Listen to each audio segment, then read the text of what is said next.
Lululemon stock is down 57% year to date, so in this video I'm going to do an in-depth analysis of the company by looking at the financials, the forecast, some important statistics, using my spreadsheet to calculate the intrinsic value of the company, as well as looking at the main risk of investing in Lululemon.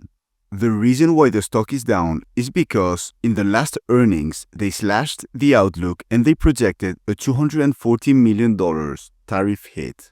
If we take a look at their financials, their revenue has grown very nicely over the past 10 years, growing from $2 billion all the way to $10 billion currently, which is an average between 10 and 20% annual revenue growth per year. However, if we take a look at the financial forecast, analysts have them growing revenue between 7 and 8% over the next 5 years and reach $14 billion in 2030, so still a lot of growth expected. Now taking a look at their profit, their net income has grown also very nicely over the past 10 years, growing from $200 million all the way to $1.7 billion. Their free cash flow is a little bit lower, and as you can see, it is currently at $1.1 billion and it has taken a hit in the past 2 years. If we continue with profit, analysts have them growing EPS very nicely in the next years and reach $23.82 per share in 2030. The last thing that I want to mention about the financials is the number of shares outstanding, because Lululemon has been buying back a ton of shares, and I hope they keep doing this because this is very positive for investors as you own more of the company. In order to calculate the intrinsic value of Lululemon, I use my spreadsheet. This tells me at what price you should buy a stock based on the assumptions about the future of the company that you put in. As a long-term investor, I did a 7-year analysis with low, middle, and high assumptions. And as you can see, the intrinsic value for Lululemon, according to my low assumptions, is $113 per share, according to my middle, $207 per share, and according to my high, $334 per share. This means that if my low assumptions occur, you're going to make a 3.5% annual return on your money, middle 14.5%, and high 24.1%. So huge returns according to my middle and high assumptions. And I believe my assumptions were very conservative, as I have the company growing revenue between 4 and 8% in the next 7 years, averaging a profit margin and free cash flow margin between 8 and 16%, and I assigned the P/E price to free cash flow at the end of the 7 years of 15, 17, and 19.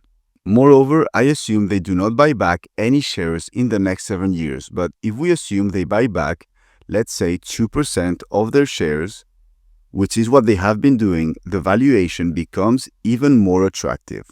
If you want to do your own assumptions, I'm going to leave a link in the description below. It is super simple to use because I've done all the calculations in the background, so you only need to input your assumptions. It is essentially a discounted net income and free cash flow model. Moreover, the stock is currently trading at a P/E of 11, a price to free cash flow of 16, and a price to sales of 1.8. So I think it's fair to say that the stock is trading cheap. So what are the main risks of investing in this company? So number one, obviously, is the weak near-term outlook and soft guidance. As we have already seen, they have lowered their annual revenue and profit forecast, citing weakening consumer demand and tariff-related challenges. So I think this is honestly a short-term issue and I wouldn't worry about this. The same with tariffs. It's going to affect the company as they rely heavily on imports from Vietnam and China, but this is short-term issues. The only main real issue that I see with this company is that it is a fashion stock, and we do not know if consumer preferences are going to shift, which is going to affect their revenue. Finally, Lululemon has a great balance sheet as they have $1.16 billion in cash, which I hope they use to buy back a ton of shares, and they only have $1.76 billion in debt. So they overall have 6.06, which is nothing for a company that has a market cap of $19 billion. In conclusion, I believe Lululemon is a great buy at $163 per share, as it is clearly undervalued and it still has a lot of growth expected both in revenue and EPS. However, because it's a fashion stock, I am hesitant to add it to my portfolio. I hope you found this video valuable. Let me know what you think about Lululemon stock in the comments, and I'll see you in the next one.